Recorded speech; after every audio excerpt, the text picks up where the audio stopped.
This is where the .ca domain began. Here at the University of British Columbia in the Computer Science Department, I was working as part of a research group into networking and electronic mail.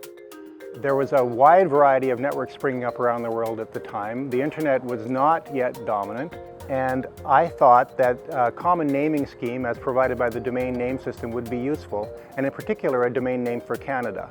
I exchanged email with John Postel of the Internet Assigned Numbers Authority, and on May 14, 1987, he delegated the .ca domain to my responsibility. Little did I know what I was in for. A volunteer committee was set up, and over the next few months, policies and procedures were hammered out. The first 8 domains were registered on January 12, 1988, with the very first being UPEI for the University of Prince Edward Island.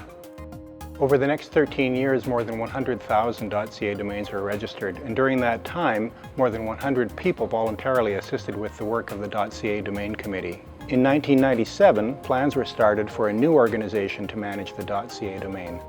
Out of these plans grew CIRA, the Canadian Internet Registration Authority.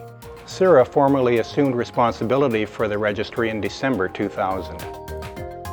We discovered that managing the transition of the .ca registry from UBC to CIRA was going to be a very challenging task, and this was taking place while the domain continued to grow exponentially.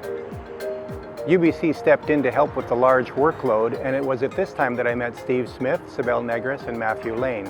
Together we founded webnames.ca to act as one of the original .ca registrars.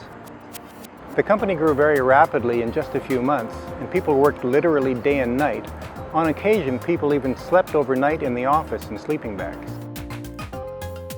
In 2008, I was honored with the naming of a learning center here in the Computer Science Department at UBC. I view this as recognition of the efforts of many individuals and organizations who worked so hard to make the .ca domain a success.